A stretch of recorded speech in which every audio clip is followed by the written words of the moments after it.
తాకట్లో ఉన్న మీ బంగారాన్ని విడిపించి ఆ రోజు ఆన్లైన్ రేటుకి కొంటాం. Sharma gold company. వాగర్థావివ సంపృక్తౌ వాగర్థ ప్రతిపత్తయే జగతః పితరౌ వందే పార్వతీ పరమేశ్వరౌ.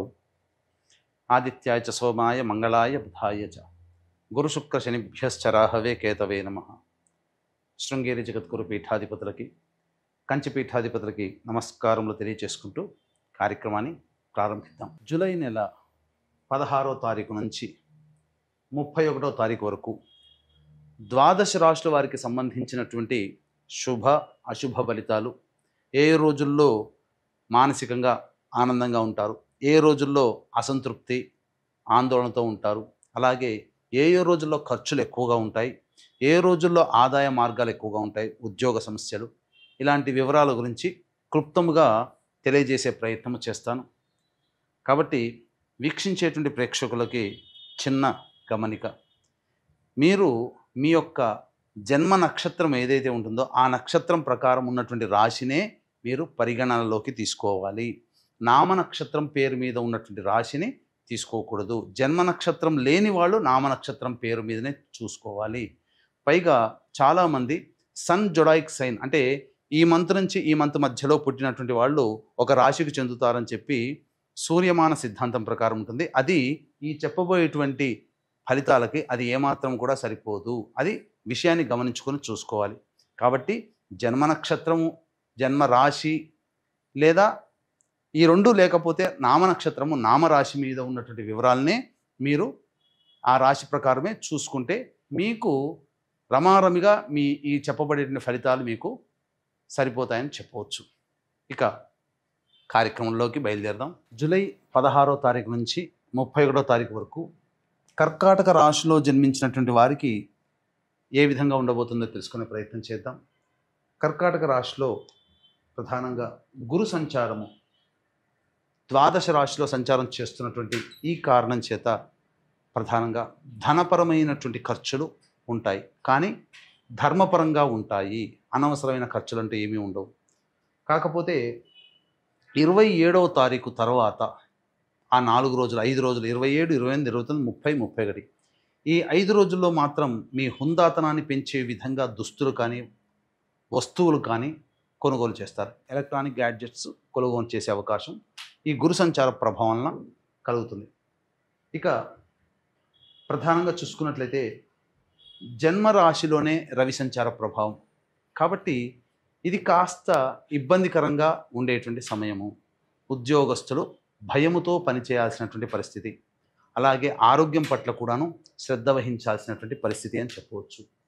ఇక రాశిలోనే బుధుడు కూడా సంచారం చేస్తున్నటువంటి ఈ కారణం చేత కర్కాటక రాశిలో జన్మించినటువంటి వారికి బద్ధకం పెరగడం, ఏ పని యందు కూడాను ఆసక్తిగా లేకపోవడం, ఈ కారణాల వల్ల కొన్ని ఇబ్బందికర పరిస్థితులు తలెత్తుతాయి. కాబట్టి జాగ్రత్తలు పాటించండి. రవి బుధులు రాశిలోనే సంచారం చేస్తున్నటువంటి ఈ కారణం చేత ప్రధానంగా ట్రాఫిక్ చలాన్లు కానీ లేదా ప్రభుత్వానికి ఏదైనా పన్నులు చెల్లించాల్సినటువంటి పరిస్థితుల్లో ఈ యొక్క కర్కాటక రాశిలో జన్మించినటువంటి వారు ఉంటారు అని చెప్పవచ్చు. ఇక కుజగ్రహ సంచారం కూడా ద్వితీయ స్థానంలోనే కేతుగ్రహ సంచారం ఉండడం, కుజుడు 28వ తారీఖు వరకు సింహరాశిలో ఉండడం, మ్యాక్సిమం 16 నుంచి 28 అంటే దగ్గర 12 రోజుల పాటు ఉండడం, ఈ కారణం చేత కుజుడు కూడా అనుకూలంగా లేకపోవడం ఈ కర్కాటక రాశి వారికి ప్రధానంగా సమస్యలు అధికంగా ఉంటాయి. కాబట్టి జాగ్రత్తలు పాటించండి. వాస్తవం చెప్తున్నాను, ఎంతోమందిని నేను కర్కాటక రాశిలో వాళ్ళని చూశాను. జూలై మాసం ఏమాత్రం కూడా కర్కాటక రాశి వారికి అనుకూలంగా లేదు. వాస్తవాన్ని జీర్ణించుకోవాలండి, తప్పదు.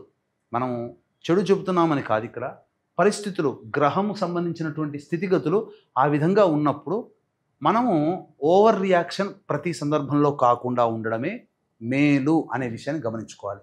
29 నుంచి మాత్రం కుజగ్రహ సంచారం అనుకూలంగా ఉండడం అన్ని విధాలుగా బాగుంటుందని చెప్పవచ్చు. ఇక రాహువు కూడా అష్టమ స్థానంలో సంచరిస్తూ ఉండడం ఇది కాస్త ఆందోళన కలిగించేటువంటి విషయంగా చెప్పవచ్చు. ముఖ్యంగా ఆరోగ్యం పట్ల శ్రద్ధ వహించాల్సినటువంటి పరిస్థితి. దీనికి తోడు శని కూడాను వక్రీకరించినటువంటి కారణం చేత అష్టమ శని ప్రభావానికి కూడా గురవుతున్నారు.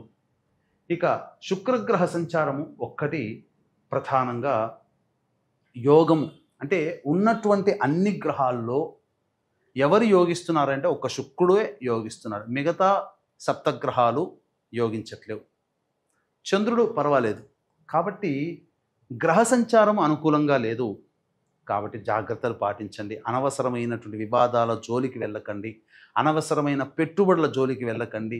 ఎవరికీ కూడాను మొహమాటానికైనప్పటికీ కూడాను వాగ్దాన రూపంలో కానీ, సహాయ రూపంలో కానీ ధనాన్ని మాత్రం మీరు మీ యొక్క చెయ్యి దాటనివ్వకండి.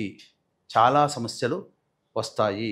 ఓపిక పట్టండి. గ్రహాలు అనుకూలంగా లేవు. కాబట్టి ఏతవాత చెప్పొచ్చేది ఏమిటంటే, ఈ కర్కాటక రాశి వారికి అనుకున్నంత శుభ ఫలితాలు గతంలో లాగానే ఉండవు.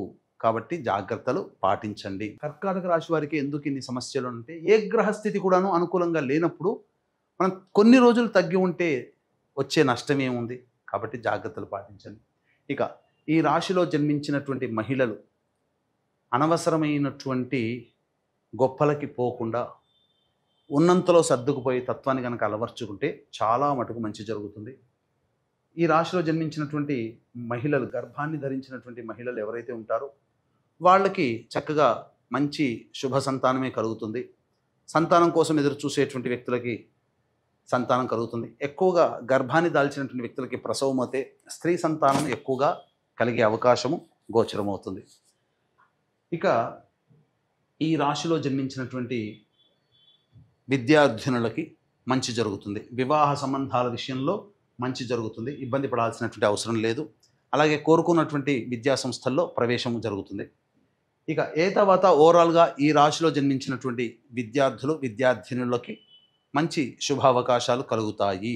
వివాహ సంబంధమైనటువంటి విషయాల్లో మీకు వివాహ సంబంధాలు కుదురుతాయి. కాబట్టి జాగ్రత్తలు పాటించండి. అన్ని విధాలుగా చూసుకున్నట్లయితే ఓవరాల్గా సమయం, గ్రహస్థితులు అనుకూలంగా లేవు, గ్రహ గతులు కూడా అనుకూలంగా లేవు. కాబట్టి ఉన్న దాంతోనే కొనసాగించుకునే ప్రయత్నం చేస్తూ కొత్త దాంట్లో వేలు పెట్టకండి. ఉద్యోగస్తులు ఉన్న దాంట్లోనే చేయండి. వస్తాయి, అవమానాలు ఎదురవుతాయి, ప్రెజర్ ఎక్కువగా ఉంటుంది. అంత మాత్రం చేత గ్రహము అనుకూలంగా లేనప్పుడు మీరు కొత్త వాటి కోసం ప్రయత్నం చేస్తే ఉన్నది పోతుంది. కాబట్టి తెలివైన వాళ్ళు ఉన్నదాన్ని వదులుకోరు. ఆ నిర్ణయం మీదనే ఉండి భరించండి. తప్పులేదు. దెబ్బ తాకినప్పుడు భరిస్తాం కదా, తగ్గేంత వరకు ఓపిక పడతాం కదా. అంత మాత్రాన ఆ దెబ్బ తగ్గట్లేదని రోజు రోజు పెద్దకు చేసుకోలేం కదా.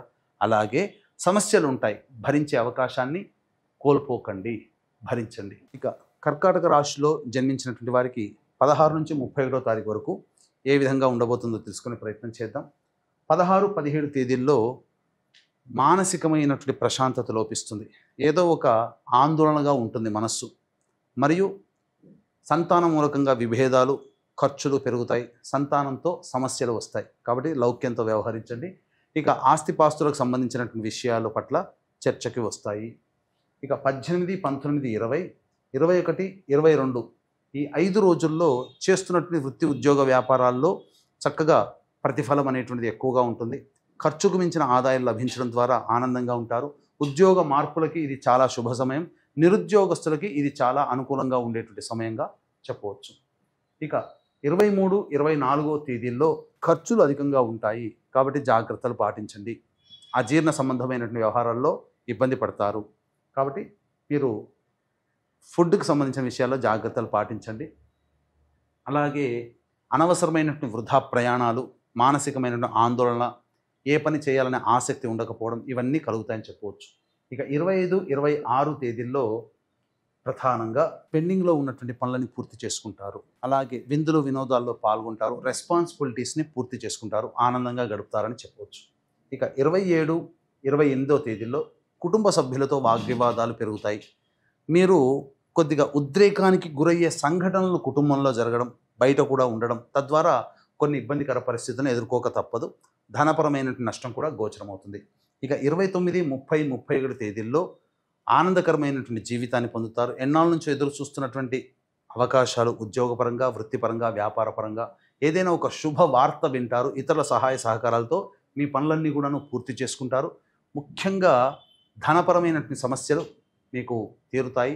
రాని బాకీలు వసూలవుతాయి. అన్ని విధాలుగా ఆనందదాయకంగా ఉంటారని చెప్పవచ్చు. తర్వాత చెప్పొచ్చేది ఏమిటంటే, ఇంతకుముందు చెప్పుకున్నట్టుగా గ్రహ సంచారము అనుకూలముగా లేదు. కావున ఇక్కడ శివాజ్ఞ మేరకు కాశీక్షేత్రంలో అమావాస్య రోజున, అంటే 24వ తేదీన అమావాస్య, ఆ సందర్భంగా పునర్సు నక్షత్రము గురువారము కలిసినటువంటి అమావాస్య కాబట్టి తండ్రి వైపు 3 తరాలు, తల్లి వైపు 3 తరాల్లో మరణించిన వారి ఆత్మతృప్తి కోసం పిండ ప్రదాన కార్యక్రమం చేయించడం జరుగుతుంది. ఇది చాలా శుభమైనటువంటిది. ఈ యొక్క కాశీ క్షేత్రంలో జరిపించడం ద్వారా పెద్దల యొక్క ఆత్మతృప్తి కలుగుతుంది. ఇక సాయంకాలము నిశీ సమయంలో పుష్యమి నక్షత్రము అమావాస్య ఉన్నటువంటి సమయంలో జాతకరీత్యా కలుగు విద్య, వివాహ, ఉద్యోగ, దాంపత్య, అనారోగ్య సమస్యల నివారణకి, అలాగే మేష, మిథున, కర్కాటక, సింహ, కన్య, వృశ్చిక, ధనస్సు, కుంభ, మీన రాశిలో జన్మించిన వారికి శనిదోష పరిహారార్థమై సర్వదోష నివారణ పూజలు, హోమాలలో భాగంగా క్షేత్రపాలకురాలు వారాహి, క్షేత్రపాలకుడు కాలభైరవ హోమాలతో పాటు ప్రత్యంగిర, బగళాముఖి, రాజశ్యామల, సుదర్శన హోమాది కార్యక్రమాలు జరిపించడం జరుగుతుంది. అవకాశం ఉన్న వాళ్ళు కార్యక్రమ తదనంతరం కాంటాక్ట్ చేసి పూర్తి వివరాలు తెలుసుకోవచ్చు. అలాగే ఇప్పుడు చెప్పినటువంటి సమస్యల కంటే ఇంకా మీరు ఎక్కువగా సమస్యలు ఎదుర్కొంటున్నట్లయితే దగ్గరలోని మంచి ఉపాసనా పరులైనటువంటి జ్యోతిష్యుని సంప్రదించి మీ జాతకాన్ని పరిశీలన చేసుకొని తగు సూచనలు పాటించవచ్చని చెప్పవచ్చు. సర్వం శ్రీ ఉమామహేశ్వర పరబ్రహ్మార్పణమస్తు.